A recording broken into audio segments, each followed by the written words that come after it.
Hey y'all, welcome to the minigame project series. I'm picking up in part 5 here, so if you want to follow along, you clone the repository and you're just going to pick up from where we left off, but I do suggest that you go back to the beginning of the video series and work along with me rather than just clone the code, as you're going to learn more that way, and you'll also learn the purpose of this project as I do a longer introduction at the first video, obviously. This one's more like a TLDR before we can jump into coding for those of you that are following along on YouTube.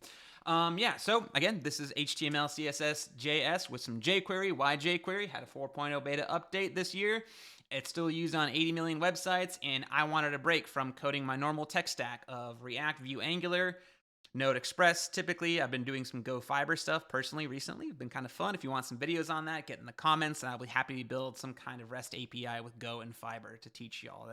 To learn myself and to teach y'all in the process. And just simple JS, and I'm including jQuery again for the funsies and the irony, and now the actuality, not just ironic anymore. I'm actually using it.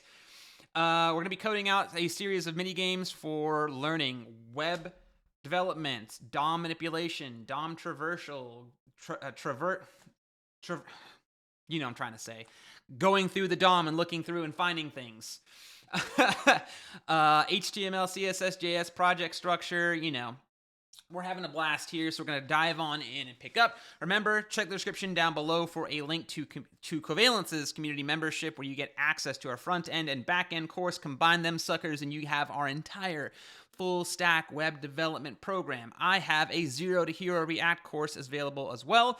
I'm currently in the process of working on some new courses that are going to be made and released soon-ish. All of that, any new courses, any updates, which I try and do regularly to all of our course content, is included in that membership at no extra cost to you. So you get all our courses, any new things I add, any updates I or other Covalence employees add for free. You get access to our community in Discord, and you get AI lab reviews at the base tier as well, where you can have something actually look over your work and tell you whether you're on the right path or not, and you can buy different levels of support from there. But if you want access to the courses at bare minimum, check out the description down below and get involved with Covalence. Otherwise, let's keep on going. So, previous video, finish out the game itself as well as the controls here, which, they're all right. They get the job done. It's nothing too miraculous of what's going on here.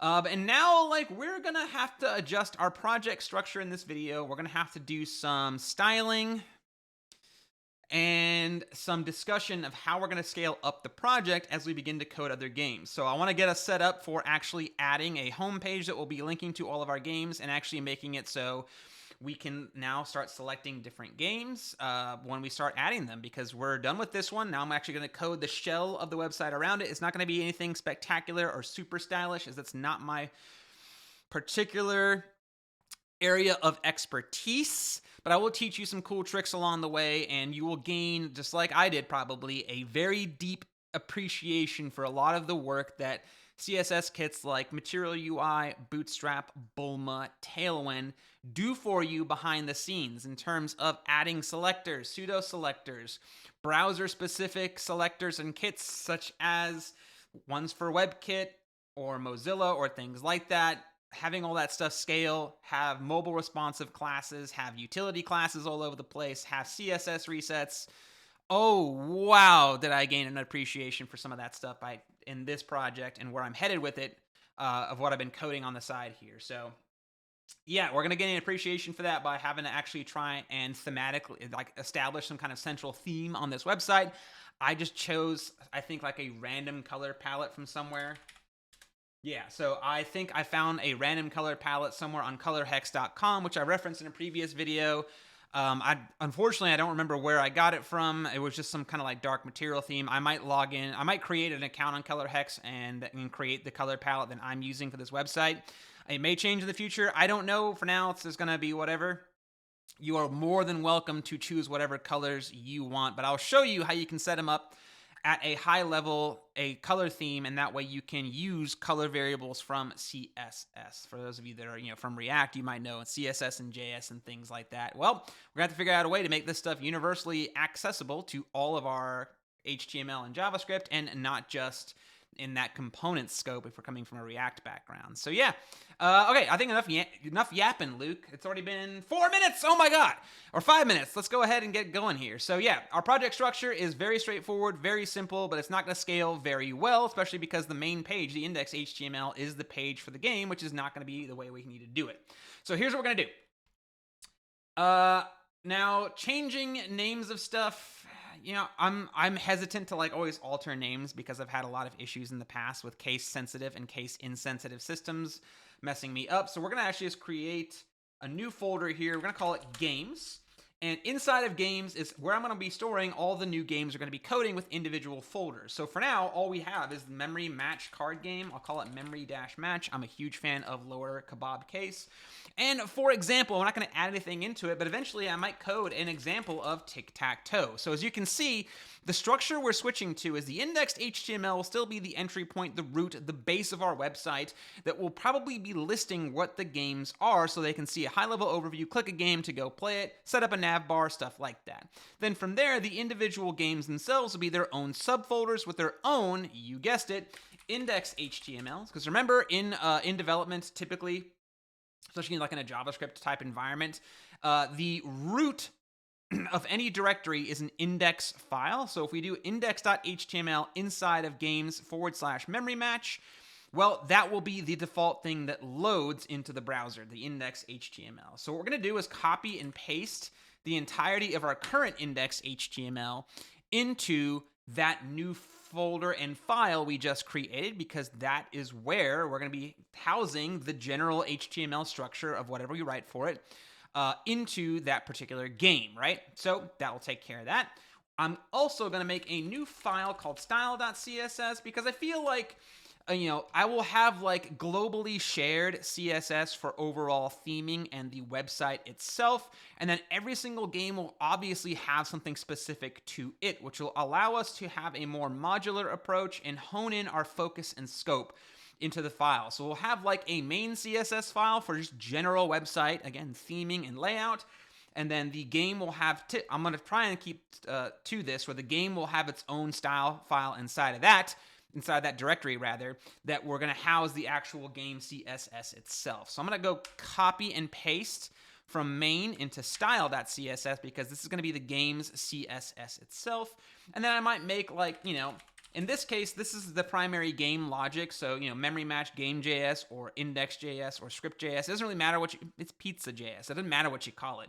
But I figured there might be other JS files that are complementary to a particular game in terms of utilities and things like that. So this will be like the main game logic representation of what we're going to be working on here. So you guessed it, grab our old game.js file, and we're going to paste it into the memory match game.js file now. Save the file, and let's go ahead and clear up some stuff here. So, okay, I'm going to close these things out. We're going to focus on the tree here. So what we got going on is game.js was the old game.js script. So I'm actually safe to nuke that folder and its contents because it got moved. Same thing for styles main CSS. We're going to blow that up and move it, or rather we moved it into style CSS, so we're going to go ahead and blow that up. While we're here in the index HTML, as you can see, we've destroyed a lot of the original content because we've been moving it around. I am going to also update my script source down yonder. So remember, it is no longer scripts game.js, it's just this directory game.js. I think we can get away with just writing game.js. I might need a forward. I'll have to look up and remember. Remember, there's a specific thing when it comes to relative and absolute path names or static paths and things like that in the browser. I'll have to look that up. We might need a / here to be safe, but I'm pretty sure just regular game.js will be fine for now. And I need to make a note about looking up whether I need the / prefix there, or if you happen to know in the comments, let me know. Same thing for here. This will be not the main CSS, but the style of this particular game in this current directory will be that index HTML. So my current index HTML is going to be broken. Let's confirm it's broken if I refresh after saving. Yeah, it is now broken. That's fine because it can't find those things. That's what was expected, and that's completely fine. But in the main or the root index HTML, which remember will be kind of like our main website now, I'll go back to just saying home or games, because again, this will be a home page that's going to be listing all of the games that we've coded out that people can click on, almost like we're kind of going for an addicting games feel. If you know what that website is, go check it out. We're going to go for a kind of a vibe where the homepage will list the games we've coded out rather than having them like in a drawer or nav bar or something like that, right? So it's going to have the games, and eventually we'll have like a bunch of cards that will show like a preview thumbnail or logo of the game and an anchor that will take us to that particular page where we'll say memory match will be the text, and it's going to say go into games, memory match. And then again, it should just default to index HTML. We're going to find out if I'm lying or not here. So I'm going to refresh. Oh, I'm going to nuke this script game.js. I'll leave jQuery here for now because I'm not sure if I'm going to add like a main.js script that will have some general injectable HTML. For example, like if I wanted to go like a React approach and code like the nav bar as a function that we just run on every page. That way I don't have to go to like 10 HTML files whenever I want to edit it. We'll talk about that later. But for now, let's just go ahead and see if it works without. I'm going to go ahead and remove those two, the link to the old CSS and the script source to the old app.js. Yeah, the errors are gone. Click on memory match. Couldn't be accessed. I guess I do need to link / index HTML unless I just did it wrong, which there's a distinct possibility that was the case. So let's try that again. Okay. Oh, okay. Hold on. I don't need that because... Yeah. Wait, that / I think was making it load. I noticed it was looking in my C drive, directly in my C drive, and not like as an absolute path, and not just a, not just a HTML file. I swear this will work eventually, y'all. I've done this before. There we go. So this points out that I'm so used to writing single page or SPA style React applications that use something like React Router DOM or TanStack Router to just do, rather than like page based routing, I do just basic URL bar location changing and then rendering components based off of that. It's something we all are familiar with. On anyone that's followed previous tutorials on this channel as an alumni of our course or coming from a React SPA only background, which that's a perfectly valid way to learn how to build stuff. Gotta learn how to do certain things old school style, and that's part of the fun of, again, even though I've been doing this for a long time, this is why I wanted to come back and kind of just hone in some of my fundamentals to make sure I don't like lose them or lose the forest through the trees, so to speak. Okay. So now we have a home page that can link here. So now we got to make something that can allow us to navigate backwards and forwards. Navbar will be easy for that, and it'll be something that'll be universal across our application. Eventually I will have this as well beyond just this simple structure. Eventually we're going to have like probably an about page. So you can customize it yourself to say, hey, I wrote this. This is my project. I followed along this tutorial series. I added my own custom flares to it. This is why I did it. This is who I am. Like, write yourself an about page that makes sense. Like, write yourself an about page that kind of showcases you, your portfolio, your GitHub, your LinkedIn, your socials, whatever, and a little blurb about yourself and the purpose of why you're following along with this tutorial series, or how you transformed it into your own project by customizing things beyond of what I showed you. Or like, hey, I learned all these fundamentals from this series on YouTube. Give us a shout out, obviously. And from there, just like customize it yourself, add in your own things, make it about you, So I'll probably fill this in. I don't know if I'll do it on video. I might do it off video and just comment about it on the next video or two where I fill it in about myself and what I'm going to be showing here. But again, eventually we'll have like maybe a couple different pages, but for now, the root page will be our home page. It will list all the games, and it will include an about page, which I recommend you do on your project so people can get to know you, your purpose, your ideas, what you learn, make it like a mini blog. I don't know. Do whatever you want with it. Have some fun, right? So eventually we'll have like multiple pages like that with multiple sub pages for each game located inside the games folder, just to show you how that structure is going to work. If I ever include any assets, which I probably will, this may include like fonts to make the games feel a bit more fun and whimsical rather than default browser fonts, or especially images. If I have any images or sound effects, they're probably going to go in assets folder to make sure they can be loaded into the browser and accessed by any game that needs any kind of shared assets. So like when I eventually start including thumbnails and things like that, they're probably going to go in a folder labeled assets like this. Now, because this is an empty directory, it's probably not going to get pushed to GitHub, so don't be alarmed if you see something weird. if you see something odd in GitHub where you're like, well, he added the assets folder in the video, but I don't see it there. If it's an empty folder, I don't think it'll get added to or pushed to GitHub. I'm not entirely sure what those rules work like. But we're going to have some global CSS, and you might have some global JS that's going to be accessed through multiple pages in our site. So rather than the specific CSS and JS for the games themselves, I will need to have some kind of,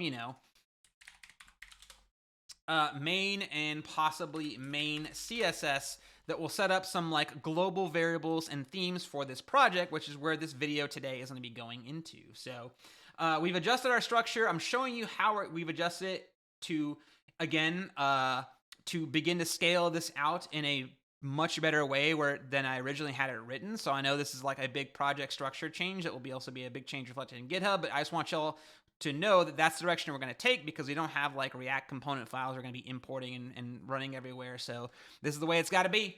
So now the first thing we're going to do is actually start writing out a main CSS file, and I'll talk about the stuff I intend to do. Now remember, this is not meant to be incredibly comprehensive, not meant to be completely mobile responsive, and not meant to be uber or crazy advanced or cross-browser coverage, because again, I'm assuming I have newbies in here following along with me, so instead, I'll keep it as simple as possible.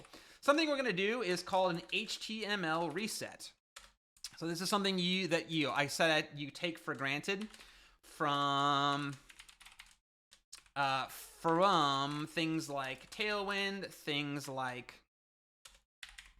Tailwind, Bootstrap, Bulma, all those CSS kits. They do a lot of this stuff behind the scenes for you. You can look up what CSS resets are. There's actually some that there's like entire CSS files that you can call like reset.css that you would just include at the root level of any of your projects to make sure that all these rules the defaults are readjusted and changed and things like that. So basically the purpose of this, it's a common technique that you're going to see in a lot, especially if you ever poke around the root files of Tailwind and those things like that. It's basically like a place where you'd want to reset and normalize default styles that the browser would apply to HTML elements. In this particular case, this rule sets the box sizing property, right? Because you can see that property name. It means that when you set an element's width and height, it includes padding and border, but not margin in the calculation. It ensures that you get a consistent sizing behavior across different elements. Because imagine you are packing items into a box for shipping. If you specify the dimensions of the box you're packing, then the border box ensures that the dimensions you specify include both the contents and the padding inside that box, right? That way you can measure a box for shipping to include the cardboard's thickness, whether you have a thick box or a thin box, which would be the border, for example. But you don't care about the space outside of the box when you're packing it, like the air around you, because that's not part of the calculation going, well, I measured the box and about a foot of airspace around it, right? So again, this just gives us a consistent way of handling it, right? And the asterisk parts also make sure that we include it to all elements, including pseudo elements like before and after. That's why we're including it there. We're setting it to inherit. They inherit the box sizing behavior from their parent elements, ensuring consistent sizing throughout the document. Technical definition. Yay, right? For those that you care about that. So again, it's just like inheritance. We're passing it down to make sure they inherit it from the general rule we set on the parent there, right? It maintains uniformity. It establishes that consistent box behavior throughout the entire web page, and then no more shenanigans will have to be had between multiple browsers running this and ourselves. Again, I told y'all that we're not focusing on cross-browser compatibility, but I do want to dip my toe where possible to discuss stuff like that. So yeah, again, it's just something common that you will see a lot on websites and modern websites and CSS kits and things like that. So next thing we're going to do is we're going to do something kind of cool. We're going to be adding some CSS selectors and things like that are gonna be establishing some global variables in CSS. So again, if we want a consistent styling theme, we need to be able to know what our color theme is, because if I want to change it later, I don't want to have to go across 15 CSS files, though I may, and change one hard-coded color to something else if I decide to have a light or dark theme, for example. So we're going to be writing a selector that's going to be kind of defining something on the HTML element. And remember, the HTML element would be, well, the top level element that will encompass our entire page. We're basically setting custom CSS properties that will be usable on the entire page. And that's commonly done like this. You write the pseudo selector root, basically the root element of the entire thing. And this is where you're going to find certain things that look like this, dash, dash. And these are just variable names, so you can make them up, such as pizza, class pizza, right? So we're going to say something like this. I'm kind of mimicking what we have over there in Bootstrap, where we have like primary, secondary, and things like that. The primary color of our site, again, if you're wondering where I got these, I pulled them from a random color hex palette that I thought was pretty okay. I went for like a dark material, like a kind of neutral gray material theme with a pop color that is kind of like a yellow color. It's unoffensive, unopinionated, and generic looking. I didn't want to go for a dark theme this time. I want to try something else, as I always go for a dark theme, but I didn't want it to be a primary light theme. So we're going to go ahead and do the following. Set some colors up for global usage. That way I can have some actual theming across my website. Right? So again, like these are variable names, you make them up. This is where I encourage y'all to find your own color palettes unless you really just want to follow along with me. We are simply adding some generic colors to use across the website. I may come back and alter this later, but again, if I do want to alter my color theme between videos, I can absolutely do that now. And once I scale my website to use these, it'll be so much easier to change them in one location than 10 locations, right? We want a single source of truth for all these things, right? So like I said, it sets up a bunch of variables that we can now use at the root level across our whole website, which is going to be very, very nifty and useful to have. Now, I know in our game that we coded earlier, I'm going to close some of these out because we'll adjust them later. We're going to have to, but for now I'm going to close them out because we're going to focus on just the main index HTML and the CSS file. So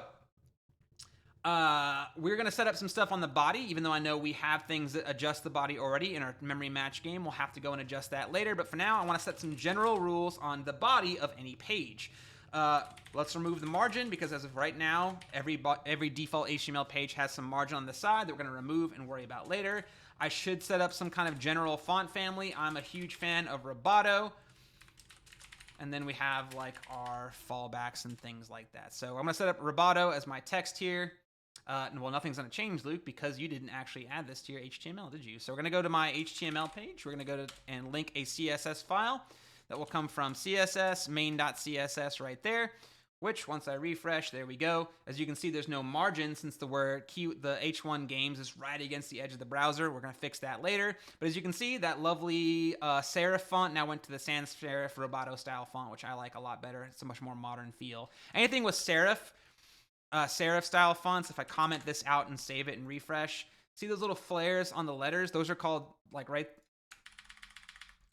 the flare on the letters right here, right? The little flare you see right there. Those are called serif, right? That's serif styling. You see that a lot more in like news publication sites and things like that, but not for like a modern game website. We want sans serif where it's just like a clean looking block letter like that. So yeah, that's just some cool things to keep in mind. So like I said, let's go back to the main CSS file and keep on writing code here.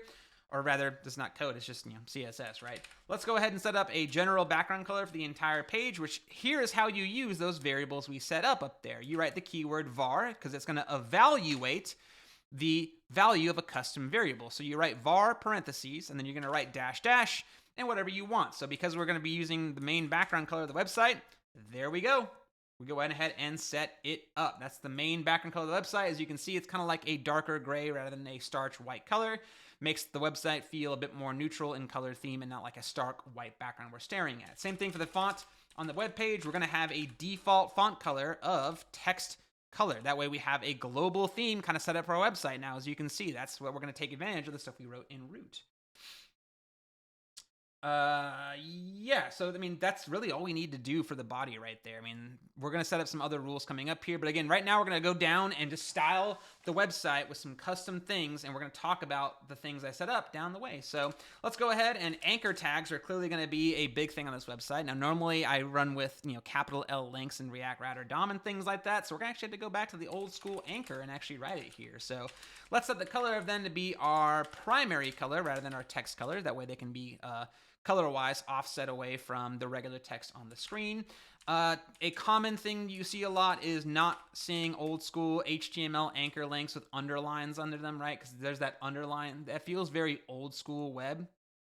right? That feels a bit more modern to it as well. And rather than just having it be underlined as an indicator that it can be clicked on, you guessed it, we're going to go ahead and add the pseudo selector hover to say, hey, when we hover it, we're simply going to change the color of the link from primary color to primary light. That way there's a clear visual indicator of some kind that the link is indeed clickable. So the color change and the cursor pointer default is what anchor tags do. Really indicates to us that something's going to change here. And aha, look at that. I already need to know that I need to link my main CSS over to the memory game page because we need to have those things shared here to help stylize and theme the website up a little bit. But we're going to get there in a little bit. So beyond just having some anchors on a page, I want a nav bar that will allow my users to kind of be able to navigate around at least between the main home page and the about page when we actually code them out.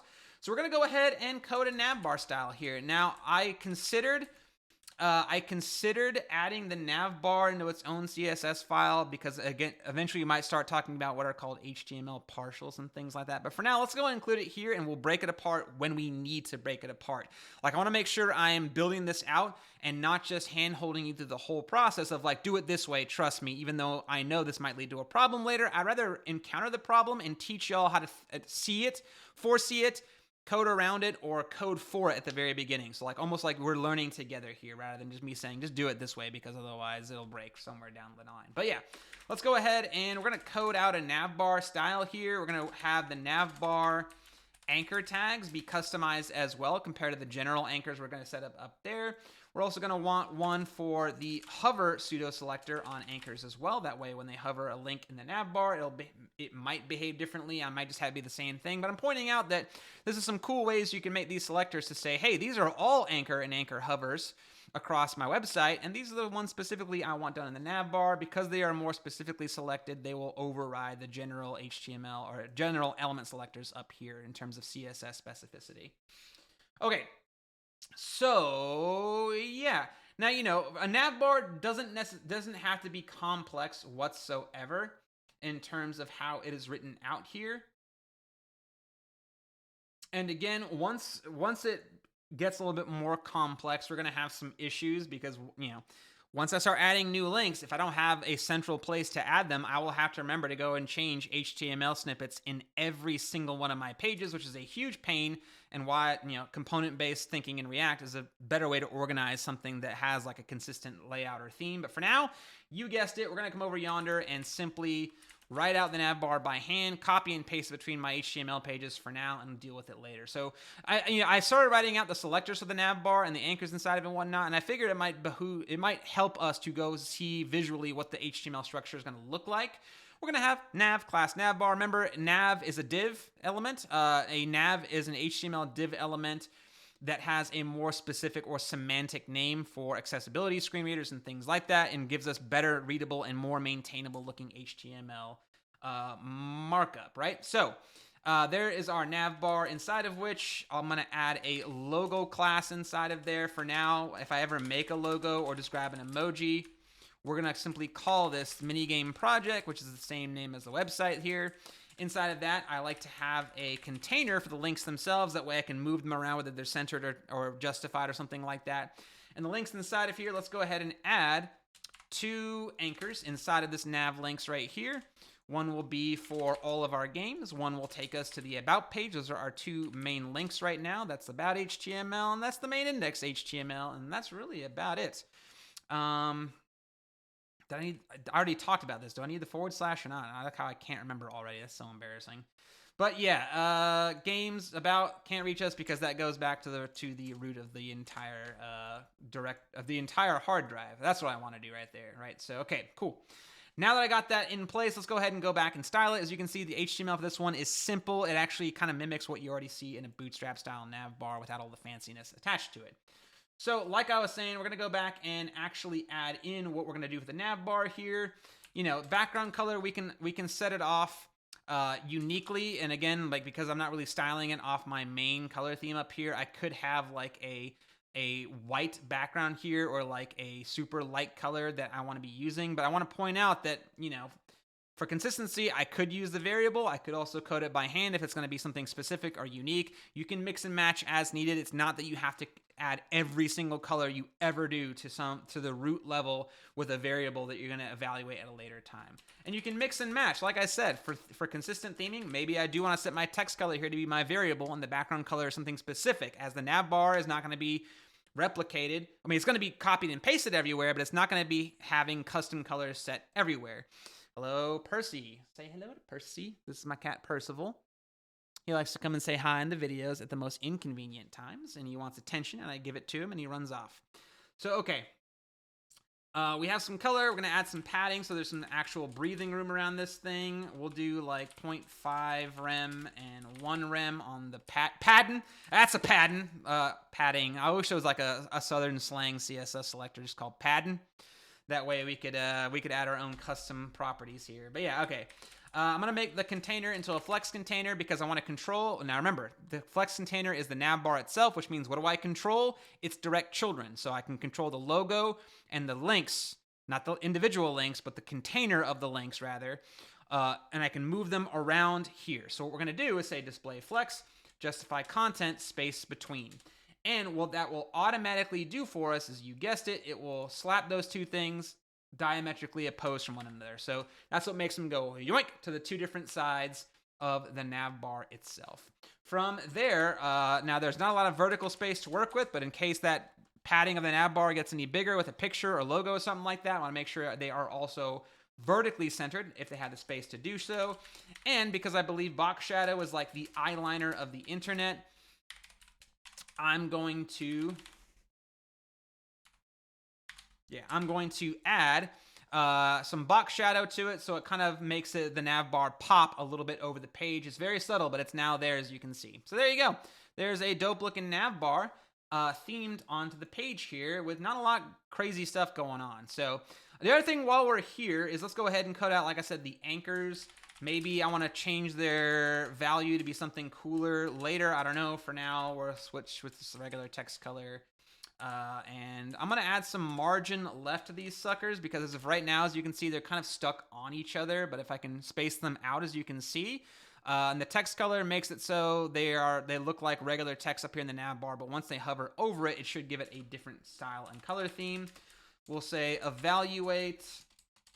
Oh my God, why can I not type today? Is primary color or primary light on hover should be fine. Let's see if that looks okay. There we go. That's more of what I'm talking about with nav bar links. All right, that's what we're talking about. It's super simple here, right? Okay, so now that we got that written up here, we have another big issue that we're going to encounter, especially on my desktop. I have an ultra-wide 2560 1080 monitor, curved. This is going to be stretched horribly if I include a bunch of content on the screen. That's going to be awful. So what you need to do is think about containerizing the main content of the page. So what we're going to do is while we're here, we're going to add a container class that will be usable on any page we set up, where it's going to be the main content, which we're going to say only be 90% of the page, have a max width of like 1200 pixels instead of 2560. I don't want it stretching beyond that on those big monitors. It doesn't need to. So we're going to set a max width on it. We're going to do some centering, 0 auto. And we're going to add some basic padding to it as well. So we're going to say padding 2 rem 0, right? Again, this gives us a very commonly used class called container. It's for wrapping content in a centered and responsive layout. So it has a max width, but it'll always be at least 90% of the width of the screen until it gets to this maximum number, in which case it won't be growing any larger, right? It allows the container to adapt to different screen sizes here. This sets a maximum, so like on my monitor, it doesn't go to a goofy large size. This sets the top and bottom margin of the container to 0 and horizontally centers the container by automatically applying a even amount of margin on the left and right hand sides. And then this just adds like a default amount of padding to help, spacing between the content and the edges of this container. So all we got to do now is head back on over here and add a div with class container, or even just call it like something like main container is another great way of also doing that, right? So we're going to go ahead and do H1 games right there. And wouldn't you know it, What the heck? Oh, because I put memory match outside of it, didn't I? Yeah, so this div with the links inside of here is outside of that. Let's move it into the container class. And oh, well, this is a good idea. So this shows you what the container does for us. And even though I said we're not going to worry about mobile responsiveness, this is like baseline mobile responsiveness that's very useful to have. 1200 pixel max width makes no difference here, makes no difference here, makes a difference here to make sure it doesn't expand the entire width of the screen. It's still pretty big, but not that big. But you can see without the container, that text right there is right against the edge of the screen. Don't look too hot, so we move it inside of there, which is a refresh, and there you go. Everything is now containerized to have a more modern, fluid feel to it, like a more modern and responsive approach to it with very minimal CSS to get it done. So now we're going to go ahead and add some utilities. We're going to add some general styling for elements and things like that. For example, did I do capital letter or lowercase letter? I didn't. Yeah, well, yeah.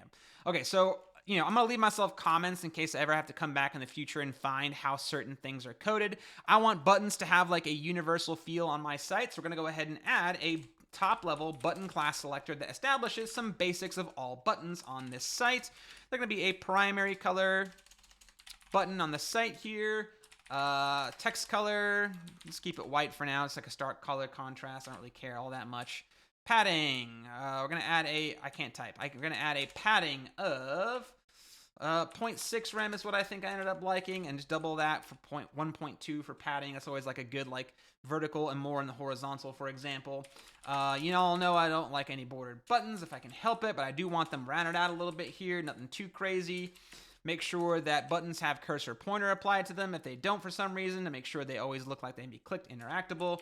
And I will add a transition timer here to say when the background color property changes, make it happen over 0.3 seconds rather than instantly. Again, we learned about that in the previous videos in this series. It just makes it makes elements feel a little bit better when you give them a transition between a certain property. So it's not just like an instant change back and forth, which again, if you do your job right, people don't know you did it at all. So we're going to add the pseudo hover selector on buttons to say, make sure their text stays white color for here and their background color is going to change to be evaluated as the primary light rather than primary color. So you can see it starts as primary color. When we hover over it, it's going to change color. I don't think the text is going to change, but in case it does, I'm going to add it right there. So at the moment, I don't have any buttons, but we can, I guess, add one or just wrap this in a button. Is that what we're going to do? Yeah, we'll do it that way. Does that work? Ah! That didn't do what I wanted it to do.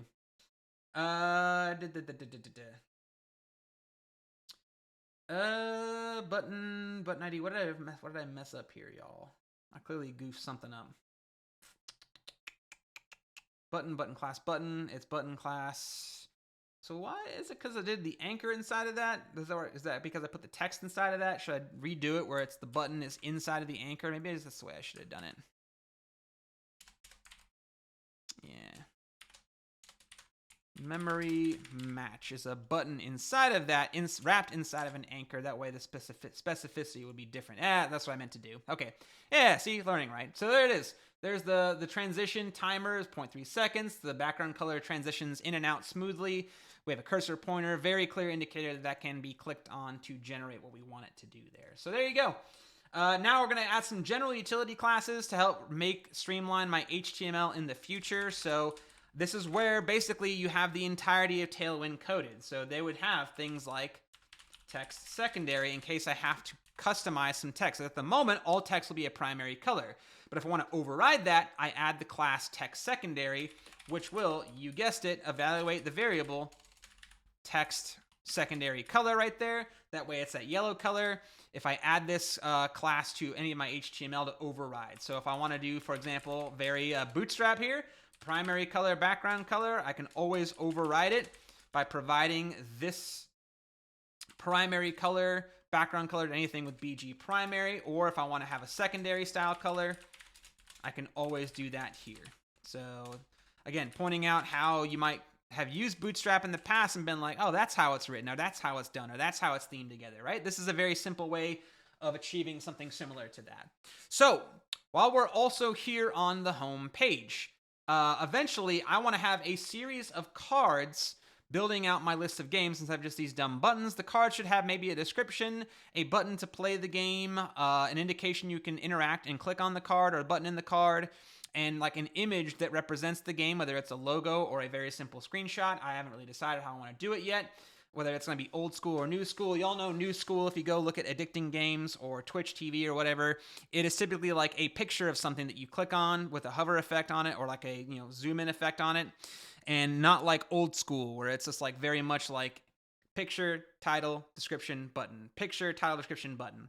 I'm gonna do a blend of the two here. So let's go ahead and start coding out how I might want to do that, right? Okay, what I was trying to say with a quick edit right there is we're going to go ahead and build out inside this container where the games are going to be living. So we're going to have some kind of grid for the cards themselves, which I think I'm going to call game grid. That's going to be listing currently just our set of games. And eventually in the future, maybe we'll have like new versus popular games and things like that one, if I can actually ever get to tracking metrics, or who cares. But for now, we're just going to have them all inside of a grid. I'm so used to using Tailwind or Bootstrap and building these things out. I'm going to try and write out my own custom CSS for building out a grid of games. But let's go ahead and give an example of what games are going to look like inside of here. We're going to call them game cards, right? And I'm giving myself some copy and pastable HTML, and this is going to be like a template placeholder, because eventually I might want to generate this from JavaScript. We'll see. For now, I'm going to hard code it. We're going to have something called a game card that will be the actual card of the game. They'll be for the memory matching game. Each game will have its own card we're going to style here. Inside of which, I want to have a container for the image in case I start working on thumbnails, for example. For now, I'm going to hard code it here. So, I may consider adding an image tag inside of here eventually, and for now, I'm going to cheese this by doing it as the following way. I'm going to add a background image based on an evaluated URL as such. So this is what we're looking at in terms of HTML. I'm going to just simply add this as a background image. What am I adding as a background image, you might be asking? Well, you've probably seen it up here in the nav bar or my Chrome tabs. Placehold.co is something I use all the time for generating images of certain types or formats. Just to see what they might look like in the browser, you can specify the size of your image by doing placehold.co// for example, 100 times 100. This gives you a generic placeholder image of that pixel size. So we're going to grab that link right there, placehold.co/100 times 100. Goof with your own images. I don't really care. Paste that on in there, and we now have a game card that has that image pasted inside of it. And, well, it doesn't appear because I made it the background image and currently has no size. So again, this is a goofy way I'll be centering an image into a particular card. By simply just making it the background image of this container. And if I ever switch to just using image and sources when I have better assets, I probably will. But for now, this works for me. So below the game image container, I'm going to have the actual info of the game when we start filling it out here. We're going to have an H3. We're going to call that one game title. For now, I'm going to hard code memory match because that's what it's going to be. Below that, we're going to have the game description, so we can add a brief description of what the game is. Test your memory with this matching card game ! Because we're excited, obviously. And then down yonder, this is where I should have tested this earlier. I mean, I could just do class button on this anchor tag. That should work. So we're going to do games/memory match. And again, I don't know why the index HTML didn't load. Maybe because I'm not running a server and these are currently just static files. I think if I was running a server, I could just do / and it would load index HTML. For now, I'm going to write out index HTML by hand, and we'll put in play now as the text of the game. So there's the structure of what my cards are going to look like. Again, I don't have the background image actually appearing anywhere, but clicking on it should take us there, which it does. Very good. So let's actually go and make the styling of the card actually look kind of decent and actually make it so multiple cards appear nicely. So again, there's a reason I added game card here in this comment is because when I copy and paste them, 2, 3, 4, 5, 6, 7. So I pasted a bunch of cards now because I want to see what they're going to look like when I begin adding more games in the future of this project, which we will. So for now, that's what they look like. They look all right. Let's make them a bit more card-like and a bit more scale, right? Because again, we're going to have a lot of games. I mean, we might have a lot of games in the home page. We'll get there when we get there. So the game grid itself, again, this is what's going to set up the grid portion. Now, we're going to, instead of doing display flex, we're going to do display grid. This gives us access to the CSS grid. We're going to add the following grid template columns, and we're going to do repeat, evaluate parentheses. We're going to say auto dash fit min max of 250 pixels, 1 FR, there we go. We're going to do a gap between them of 1 rem and a padding of 1 rem as well. So, like I was trying to say, trying to think of the analogy. I wrote down an analogy for this, right? So again, this is like, think of this FR units as like remaining space in our grid of what's left. That's what we're saying here. So basically we're saying that we're going to have, display grid allows us to do rows and columns. So unlike flex, which is just, putting things next to each other in a normal block level layout or, abnormal block level layout, this will automatically adjust the number of columns based on the available space, ensuring each column is a minimum of 200 or maximum of at least, so minimum 250 pixels wide, but can fill any remaining space evenly, which is what the 1FR unit does for us right here. Again, so it's like making sure if we're putting books on a shelf, the shelf will adjust its width to fit as many books as possible, with each book having a minimum width, but expanding if there's extra space. That'd be a pretty cool feature to have on a real-life bookshelf, if it could just auto-expand and have limits placed on it and things like that, right? So as we can see, automatically with that, we have a nice grid column here. It's semi-mobile responsive, as we can see, because it just fills up as much space as it can and auto-scales from there. Again, when I learn more about grid compared to just normal flex, I realize the power behind it and how I don't need to rely on Bootstrap's container row call system as much anymore, even though I think it might use this in the background. I can't quite remember. But yeah, the gap adds this between each item. That's all it is. It's like our bookshelf automatically puts space between each book so they're not all crammed up against each other, which for a bookshelf is fine, but for a series of cards, maybe I want some space, maybe I don't. And then this adds padding around the grid container as well, so it just adds a border around the bookshelf on the room. It gives it some breathing room, basically, around the shelf itself, whereas this is between the books, this is on the shelf itself, is the analogy I want to throw out to y'all here. So yeah, that's what's going on now, right? So now I know what the grid does for us. Let's make the cards actually look like cards. So we got our game card selector, inside of which this will be simply flex. I'm not making an entire system of columns and rows inside out of the cards themselves. We're going to keep it simple with display flex. But I will switch to direction column for the cards themselves. We're going to do align item center, which is now our horizontal. Remember, when you switch the direction, align and justify swap what they're working on. So justify content is what would be, we're going to leave that off for now. I don't know why I left that off in my notes. Yeah, whatever. Text align center. Add some padding around the text of the card itself, or inside the card itself. Y'all guessed it. If I highlight over the card, I want to add some box shadow to it. And when that happens, I want it to feel natural and not just instantly. And we're going to make the cards, you guessed it, smoothed out. 4 pixels has been kind of like my go-to on the cards themselves here. So yeah, the cards now have some space around them as well. They're now vertically aligned. The text inside, because the display flex happening here. The picture is going to be above here in just a moment when I actually begin working on the game's content. As we can see, it looks pretty decent so far. Okay.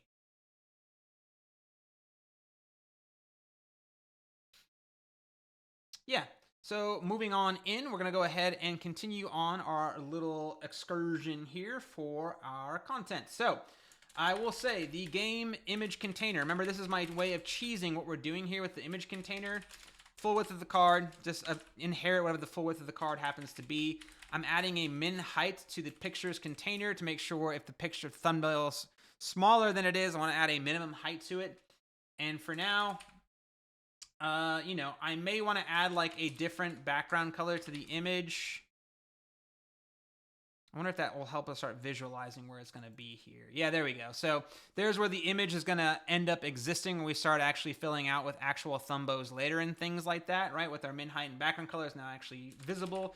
Because we set it as the background style, we can actually mess with some positioning. So we can say, hey, center the background, and do I want it to repeat? Because we can see here it's currently repeating, as y'all can see. Now it's centered. But if I don't want it repeating, we can say background repeat, no repeat, and that makes it so the image doesn't repeat anymore, and it's just the image itself centered right there position-wise. And in case it happens to try and go beyond, or if the picture is really big, for example, if my asset is just garbage, for example, I may want to say, hey, contain yourself in your element to make sure you don't expand and pound it around it. Y'all know already, I'm going to make the border radius image of that kind of bigger, and we're going to add margin bottom specifically to make sure it's offset a little bit from the card itself. So there we go. Yeah, so like I said, there's some cool things you could do with the background image. There's different ways to do this. When I actually have the assets, I'll switch from this placeholder style container with background of this thumbnail right here to using the actual assets and probably an image tag to load them in, right?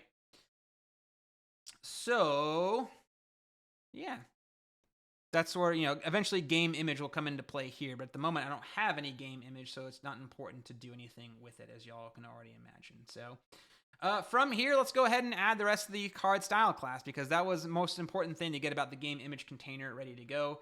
And then I'll add the class for actually messing with the game image later, because for now I don't need it.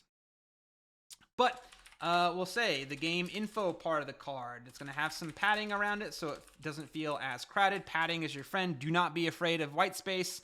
It is totally fine. You don't have to think like a developer and have it be as efficient and optimized as possible. Users will like to have things, a little bit of breathing room and things like that. So game title, let's adjust our font size to be a bit bigger, 1.2 rem renos right there. And we're going to make sure the title has some margin bottom to justify it, to push it away a little bit away from the game description. And we're going to make sure that the card titles have a consistent theme. So we're going to evaluate a color variable, our text color variable for the game title. So there you go. Right.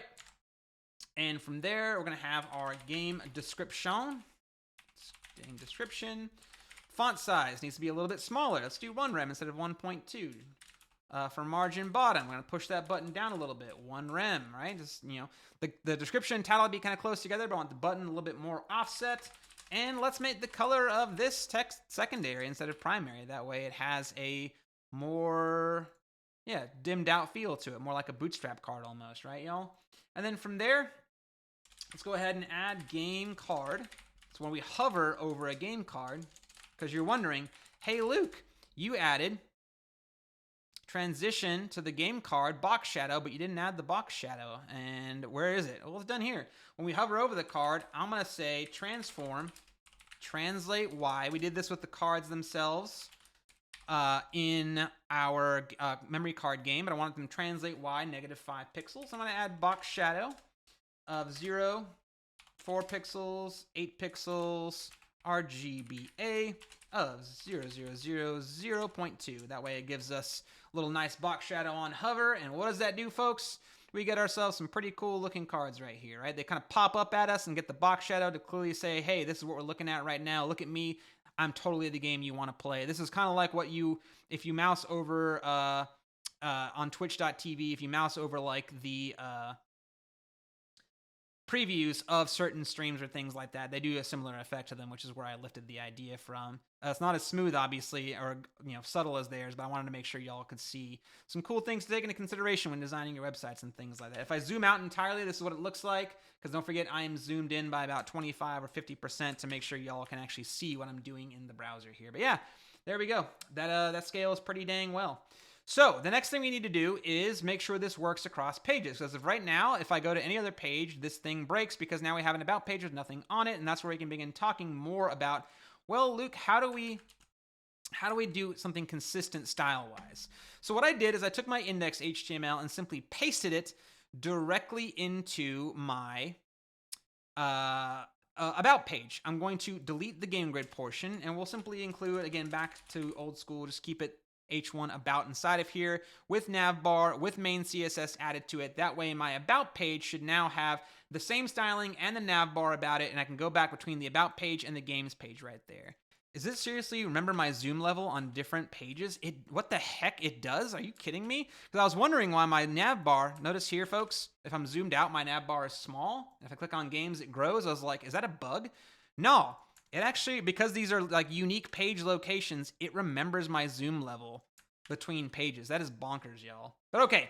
But the point is, now you can see how quickly, from coding out a main style sheet that I can now link on all of my pages, I have a much more consistently themed website, right? That was the whole point behind this. So we can do the exact same thing, you guessed it, to our game itself. So in our memory match index HTML, I will leave the style sheet here, but it'll be below this current link, which will take us back up to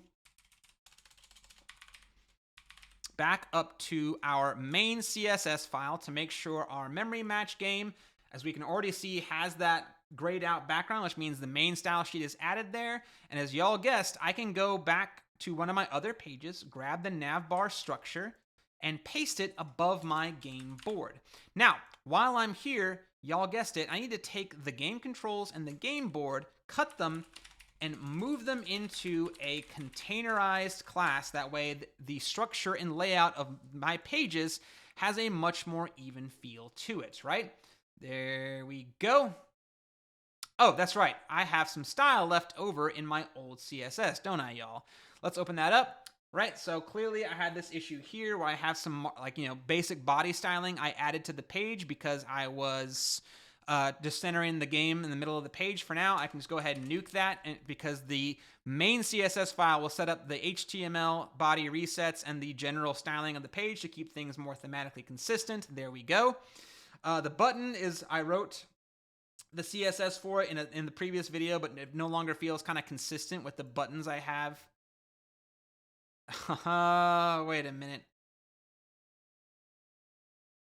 Because this takes us to the current index HTML. I need to go to back to the main oh, God.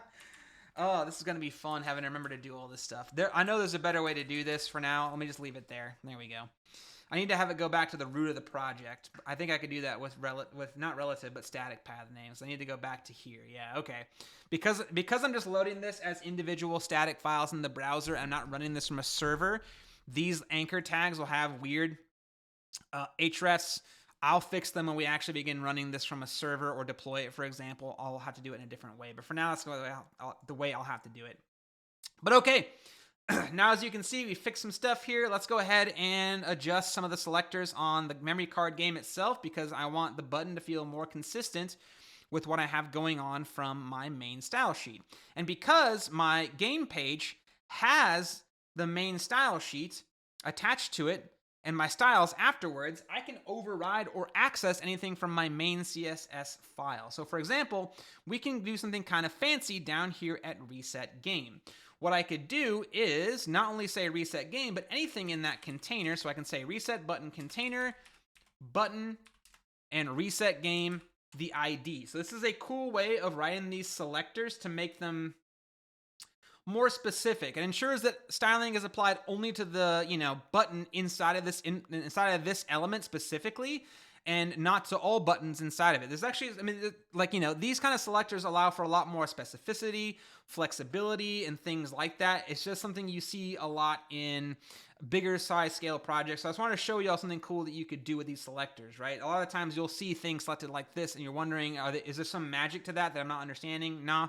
It's just a way to make sure that you can apply things to certain elements, a collection of elements, one kind of element in a container, for example, and not all of them. It's just different ways of doing that kind of stuff, as y'all already know. So, let's move this up to the top here, to the two color things. And again, the color text white, I'm fine with. This color blue, let's go change it to var and make sure this works.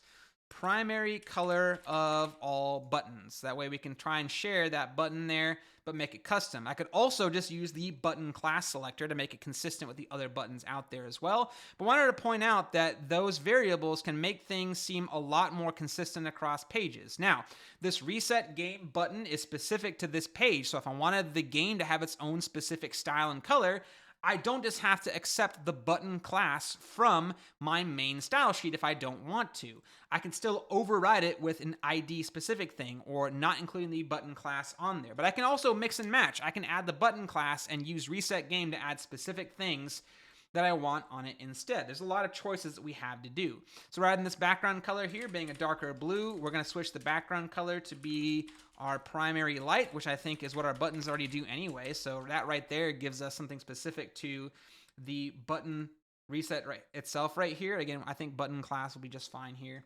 But yeah, I just wanted to point out that that's some cool things you could do to, I should do the same thing here where I say reset button container, button hover, comma, and then reset game ID button hover right there, just to give myself those cool selectors we can do there. And for difficulty slider, we could also do this as well to the container.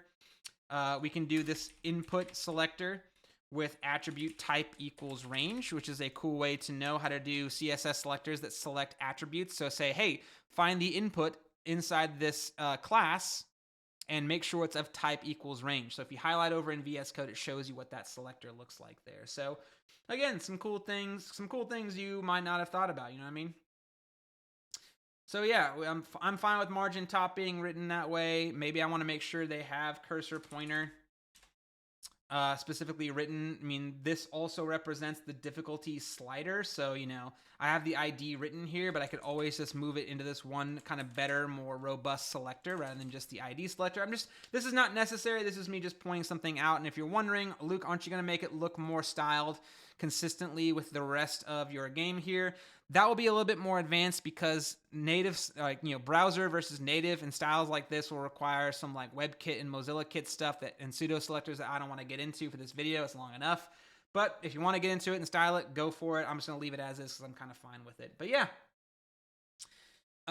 Again, we've accessed our master palette. I've shown y'all how to do that. We've done some different things with the button effects.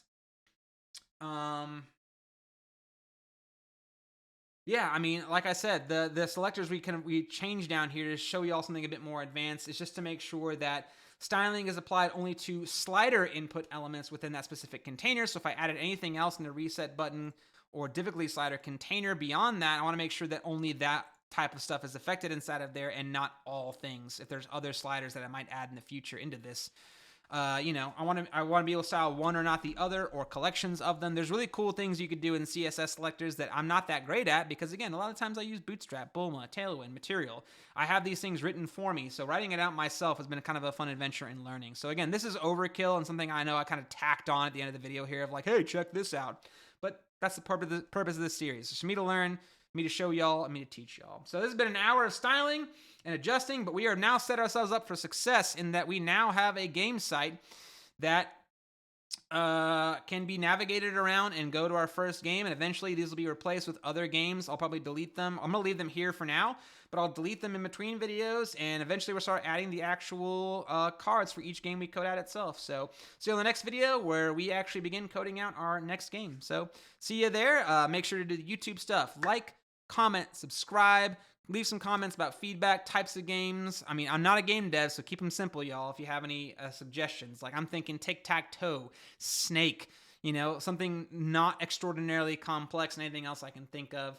We'll get there when we get there. But yeah, this has been fun, and I look forward to building out this website and making it feel more and more real. Remember to check the README on this repo that has the links down here for the playlist and the description of the playlist links and all that kind of fun stuff where the videos themselves are and whatnot. So yeah, see y'all.